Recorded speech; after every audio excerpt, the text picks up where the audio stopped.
Hello guys, कैसे हैं आप लोग। स्वागत है आप सभी लोग का आपके अपने चैनल सपोर्टिंग आप फार्मेसी में। दोस्तों, जैसा कि आप लोग जान रहे हैं, बी फार्मेसी थर्ड सेमेस्टर वालों का यूनिट थर्ड माइक्रोबायोलॉजी स्टार्ट हो गया है। तो यूनिट थर्ड माइक्रोबायोलॉजी आप लोग का स्टार्ट हो गया है। इसमें आज के लेक्चर में हम लोग क्या पढ़ेंगे, इसमें आज के लेक्चर में हम लोग स्टार्ट करेंगे classification and mode of action of disinfectant. तो इसके पहले थोड़ा सा देख लेते हैं सिलेबस, कि सिलेबस में हम लोगों ने क्या क्या यूनिट थर्ड में कंप्लीट कर लिया है। तो सभी लोग अपना अपना सिलेबस निकाल लीजिए और देखिए हम लोगों ने क्या क्या यूनिट थ्री में कंप्लीट कर लिया है। Study of morphology, classification, reproduction, replication and cultivation of fungi and virus, ये हम लोग का पूरा कंप्लीट हो गया है एक ही लेक्चर में। अगर आप लोगों ने नहीं देखा है तो जाइए, वीडियोज में आप लोग को तुरंत मिल जाएगा, नहीं तो प्लेलिस्ट में जाइए, प्लेलिस्ट में भी मिल जाएगा। और नोट्स आप लोग को हमारे वेबसाइट पे मिलता रहेगा। नोट्स आप लोग को ज़्यादा इधर उधर खोजने की ज़रूरत नहीं पड़ेगी। डिस्क्रिप्शन बॉक्स में देखिए, हैंडराइटिंग नोट्स के वेबसाइट का लिंक दिया हुआ है। आज हम लोग स्टार्ट करने जा रहे हैं classification and mode of action of disinfectant. ठीक, ये आज के लेक्चर में पूरा का पूरा हम लोग को कंप्लीट कर देना है। ठीक, उसके बाद ये स्टार्ट होगा, लेकिन आज ये कंप्लीट करना है पूरा classification mode of action of disinfectant. तो चलिए स्टार्ट करते हैं बिना देर किए हुए, और पूरा का पूरा आज कंप्लीट भी कर देंगे इतना। तो देखिए, classification and mode of action of disinfectant. तो देखिए, सबसे पहले बात करते हैं डिसाइनिफिकेंट होता क्या है। सबसे पहले जो स्टार्ट करने जा रहे हैं तो उसका मतलब तो जानना चाहिए कि ये होता क्या है। डिसाइनिफिकेंट जो होता है वो इन्फेक्शन को हमारा रिमूव करता है और माइक्रो ऑर्गेनिज्म के नंबर को रिड्यूस करता है, या फिर कोई साइट या फिर कोई आर्टिकल जो प्रेजेंट होते हैं उसी को वो रिड्यूस करता है। ठीक, अब इसके बारे में आप लोग कैसे लिखेंगे, तो एकदम इजी लैंग्वेज में लिखेंगे। डिसाइनिफिकेंट एक प्रोसेस होता है जो कि रिमूव करता है इन्फेक्शन को। ठीक, तो कैसे लिखेंगे, disinfectant is a process to remove the infection, जो कि रिमूव करता है इन्फेक्शन को किसके द्वारा, reducing the number of microorganism present होता है क्या क्या, कोई भी साइट या फिर आर्टिकल प्रेजेंट होते हैं। तो ये आप लोग बहुत ही आसान तरीके से लिख सकते हैं। इसमें नेक्स्ट पॉइंट हम लोग क्या लिखेंगे, नेक्स्ट पॉइंट इसमें लिखेंगे डिसाइनिफिकेंट जो होता है not necessary eliminates all microorganism but it can reduce the number of microorganism to such a limit that they can not causes of and any infection. इसमें लिख सकते हैं next point, it is not complete, या फिर इसको लिख सकते हैं 100% रिमूवल ऑफ माइक्रोबियल सेल। ये जो होते हैं 100% माइक्रोबियल सेल को रिमूव नहीं करते हैं, कंप्लीटली ये रिमूव नहीं करते हैं। ठीक, उसके बाद इसमें एक पॉइंट और भी लिख सकते हैं, इट हैज़ वेरी लेस, ये बहुत ज़्यादा लेस होते हैं इफेक्ट ऑफ स्पोर, स्पोर के इफेक्ट के लिए बहुत लेस होते हैं। डिसाइनिफिकेंट जो होते हैं these are chemically which are use for the purpose of disinfection disinfection. जो डिसाइनिफिकेंट होते हैं ये केमिकली यूज किए जाते हैं किसके पर्पज के लिए, डिसइंफेक्शन के लिए ये यूज किए जाते हैं। बात करते हैं थोड़ा सा एंटीसेप्टिक क्या होते हैं। एंटीसेप्टिक जो होता है वो होता है, देखिए एंटीसेप्टिक हेडिंग डालिएगा आप लोग। अब देखिए एंटीसेप्टिक होता क्या है। एंटीसेप्टिक डिसाइनिफिकेंट होते हैं जो कि अप्लाई किए जाते हैं स्किन पर या फिर कोई लिविंग टिश्यू में, और दिस प्रोसेस इज कॉल्ड एंटीस्पेसिक। तो इतना समझ में आ गया, एंटीसेप्टिक हो गए, ये थोड़ा सा मिस्टेक हो गया होगा शायद स्पेलिंग में, तो आप लोग सही कर लेना। तो इसी प्रोसेस को हम लोग कहते हैं antiseptic is a disinfectant which is applied on skin any living tissue and this process is called antiseptic. बात करते हैं हम लोग नेक्स्ट इसका क्लासिफिकेशन ऑफ डिसइंफेक्टेंट। डिसइंफेक्टेंट जो होते हैं ये कितने क्लासीफाई होते हैं, तो ये बेसिकली टू टाइप के, कंसिस्टेंसी के आधार पर ये बेसिकली टू टाइप के होते हैं। कौन कौन से होते हैं, एक होता है लिक्विड और एक होता है गैस। अब लिक्विड में क्या क्या होते हैं, गैस में क्या क्या होते हैं, ये हम लोग थोड़ा सा देख लेते हैं। थोड़ा सा क्या देखेंगे, पूरा देखेंगे।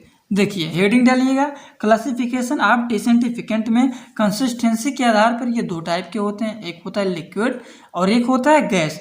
लिक्विड में हमारे होते हैं alcohol, phenol, aldehyde, halogen and acid and ester. पता चल गया आप लोग को।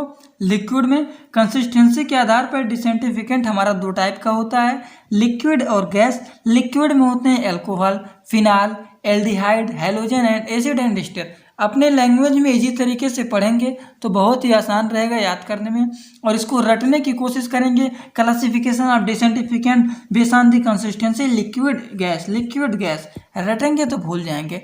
डिसइंफिकेंट का क्लासिफिकेशन होता है कंसिस्टेंसी के आधार पर। हमारा डिसइंफिकेंट जो होता है ये दो टाइप का होता है, लिक्विड और गैस। लिक्विड में हमारे होते हैं alcohol, phenol, aldehyde, halogen, acid and ester. उसके बाद हमारे गैस में जो होते हैं वो फॉर्मल्डिहाइड वेपर होते हैं, एथिलीन डाइऑक्साइड होता है, प्रोपिलीन ऑक्साइड होता है, उसके बाद बीटा प्रोपेलिक टोन होता है। तो ये सब आप लोग अपने लैंग्वेज में पढ़ेंगे तो बहुत ही आसान तरीके से तैयार हो जाएगा। इसमें एक पॉइंट और भी लिख सकते हैं, AC2 effectiveness on bacterial cell, virus and spore. ठीक, तो ये भी लिख सकते हैं। उसके बाद हेडिंग डालेंगे आप लोग based on spectrum activity. Spectrum activity क्या होते हैं उसमें आप लोग नेक्स्ट पॉइंट और भी लिख सकते हैं जो मैंने बताया, AC of effectiveness on bacterial cell, virus, spore. तो इसमें देखेंगे हम लोग based on spectrum of activity. तो इसमें कौन कौन से होते हैं स्पेक्ट्रम की एक्टिविटी? लो लेवल होते हैं, इंटरमीडिएट लेवल होते हैं, एक हाई लेवल होते हैं।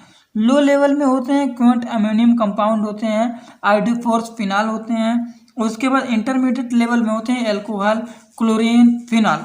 एंड हाई लेवल में जो होते हैं वो होता है हाइड्रोजन पेरोक्साइड, एल्डिहाइड और ग्लूटरल्डिहाइड। ठीक, अब देखिए ये जो लो लेवल होते हैं इसका काम क्या होता है, ये क्या क्या करते हैं? दिस केमिकल जो होते हैं ये केमिकल्स को किल करते हैं। वेजिटेटिव माइक्रोबियल सेल होते हैं, सम फंगाई होते हैं, कुछ फंगाई होते हैं, फिर वायरस होते हैं, और नो इफेक्ट ऑन स्पोर होते हैं। अब दूसरा जो हम लोग का है इंटरमीडिएट लेवल। इंटरमीडिएट लेवल में हम लोग लिखेंगे ये वेजिटेटिव सेल को किल करते हैं, एड फंगाई होते हैं, सम वायरस होते हैं, और नो इफेक्टिव स्पोर्स होते हैं। और तीसरा जो हाई लेवल होता है ये क्या होता है? हाई लेवल में हम लोग लिखेंगे सबसे पहले ये जो होते हैं किल करते हैं वेजिटेटिव माइक्रो ऑर्गेनिज्म को, all fungi, all virus inactive होते हैं, नो इफेक्टिव अगेंस्ट स्पोर्स। ठीक, उसके बाद हम लोग नेक्स्ट लिखेंगे। इसमें इतना आप लोगों को समझ में आ गया होगा। Based on spectrum of activity जो होते हैं ये तीन होते हैं, एक होता है लो, उसके बाद इंटरमीडिएट एंड हाई लेवल, तीन लेवल होते हैं इसमें। ठीक, based on mode of action. तो एक्शन, मोड ऑफ एक्शन इसके कौन कौन से होते हैं? तो मोड ऑफ डिसइंफिकेंट आप लोग पढ़ रहे हैं तो डिसइंफिकेंट में ये सब हेडिंग आप लोग डालेंगे। ठीक, डिसइंफिकेंट में सब इसके बाद हेडिंग आप लोग डालेंगे यही based on mode of action. तो क्या लिखेंगे? The classification divides of disinfectant on their mechanism of action and site of action to destroy the microbial cell. ठीक, तो इसमें क्या क्या होते हैं माइक्रोबियल सेल? देखिए, actions, cytoplasmic membrane, denaturation of cellular protein, oxidation of cellular constant, alkalization of cellular content. तो ये सब होते हैं। इसमें आप लोग एक एक पॉइंट जो दिया गया है यहाँ पे अपने लैंग्वेज में आराम से इसको लिख लेना, कोई हार्ड नहीं। बस क्या है? Ammonium compound, phenol, alcohol, aldehyde, halogen, hydrogen peroxide, ethylene dioxide, formaldehyde, beta propitone, glutaraldehyde. तो ये सब लिखना है, ज़्यादा कुछ हार्ड इसमें नहीं लिखना है। तो डिसइंफिकेंट में थोड़ा सा हम लोग देख लेते हैं क्या क्या मोड ऑफ एक्शन होते हैं, क्या एग्जाम्पल होते हैं डिसइंफिकेंट में क्या क्या होते हैं जो मैंने बताया, अल्कोहल, फिनाल, एल्डिहाइड। तो इसको थोड़ा अच्छे तरीके से कॉलम बना के आप लोग कैसे लिख के तैयार करेंगे वो थोड़ा सा देख लेते हैं। 2 नंबर में बहुत ज़्यादा पूछा जाता है ये सब। तो देखिए, डिसइंफिकेंट हेडिंग डालेंगे, मोड ऑफ एक्शन डालेंगे और एग्जाम्पल कॉलम बनाना होगा। तो बीच में आप लोग इसको ऐसे कॉलम भी बना लेना। देखिए, आप लोगों के लिए मैं यहाँ पे कॉलम भी एक तैयार कर दे रहा हूँ जो कि आप लोग कॉलम में बना के अगर लिखेंगे तो कॉलम में थोड़ा अच्छा भी लगता है और कॉलम में नंबर भी अच्छी तरीके से मिलते हैं। तो ये आप लोग जरूर लिख लेना, डिसइंफिकेंट, उसके बाद मोड ऑफ एक्शन, एग्जाम्पल। उसके बाद आप लोग सबसे पहले लिखेंगे एल्कोहल। एल्कोहल में मोड ऑफ एक्शन एल्कोहल का क्या होता है? तो एल्कोहल का मोड ऑफ एक्शन जो होता है, मोड ऑफ एक्शन मेम्ब्रेन को डैमेज करता है, प्रोटीन डेनेचुरेशन होता है, सेल लाइसिस होते हैं। एग्जाम्पल इसके क्या होते हैं? एग्जाम्पल होता है ethanol, propanol, benzyl alcohol, chlorobutanol. ये हो गया एल्कोहल का। बात करते हैं दूसरा जो है वो है एल्डिहाइड। तो एल्डिहाइड क्या होते हैं? एल्डिहाइड के मोड ऑफ एक्शन क्या होते हैं और एल्डिहाइड के एग्जाम्पल क्या होते हैं ये यहाँ पे दिया गया है। तो देखिए, एल्डिहाइड जो होता है ये रिएक्ट करता है एमिनो सेल से, इनहेबिट ट्रांसफर होता है ट्रांस ऑफ क्रिप्टेन। इसका एग्जाम्पल जो होता है वो होता है फॉर्मेल्डिहाइड, ग्लूट्रल्डिहाइड। ये हो गया एल्डिहाइड। ब्यूगनाइट्स का होता है, ब्यूगनाइट जो होता है इसमें रेफर होता है सेल मेम्ब्रेन एंड कैर्गनेस्ट दी सेल परमेबिलिटी, जिसका एग्जाम्पल होता है कुलहाइड्रेन। ठीक, हेलोजेंस क्या होते हैं, हेलोजेंस के मोड ऑफ एक्शन क्या होते हैं, हेलोजन के मोड ऑफ एक्शन होते हैं iteration with the thio and amino group lead to protein denaturation.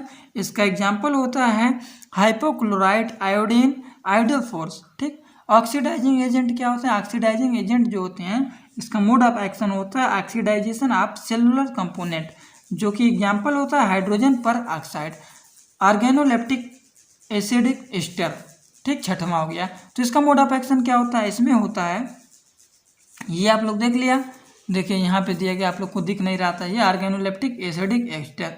तो इसमें आप लोग को लिखना है काजिस सेल लाइसिस मेम्ब्रेन को डैमेज करता है, साइटोप्लाज्मिक लीकेज होता है, ये सब मोड ऑफ एक्शन हो गया। इसका एग्जाम्पल होता है मेथिल, एथिल, प्रोपिल, ब्यूटिल, प्रेविस। तो आप लोग लिख लेना, बहुत ही आसान है। उसके बाद हम लोग क्या स्टार्ट करने जा रहे हैं ये सब हम लोग पढ़ चुके हैं। तो थोड़ा सा बात करते हैं सिलेबस में कि अगले लेक्चर में हम लोग क्या स्टार्ट करेंगे और क्या कंप्लीट करेंगे। तो देखिए ये है आपका सिलेबस। इसके बाद हो सकेगा तो ये पूरा का पूरा फैक्टर कंप्लीट कर दिया जाएगा, जो कि है अभी तो क्लासिफिकेशन और मोड ऑफ एक्शन ऑफ डिसइंफिकेंट चला है। तो सिलेबस के अकॉर्डिंग एकदम अच्छे तरीके से एक एक टॉपिक आपका डिस्कस किया जाएगा। वीडियो अच्छा लगा हो तो वीडियो को लाइक जरूर कर देना और अपने सभी दोस्तों के पास शेयर कर देना, जिससे वो भी सूटेबल नोट्स बनाते हुए चले। किसी को कहीं पे कोई भी दिक्कत हो तो कमेंट बॉक्स में ज़रूर बताना। नोट्स आपको अपने वेबसाइट पर बना बनाया मिल रहा है, वहाँ से आप लोग कलेक्ट कर लेना। नोट्स का लिंक आप लोग को डिस्क्रिप्शन में दिया गया है। तो चलिए, thanks for watching my video. Like comment share and subscribe this channel.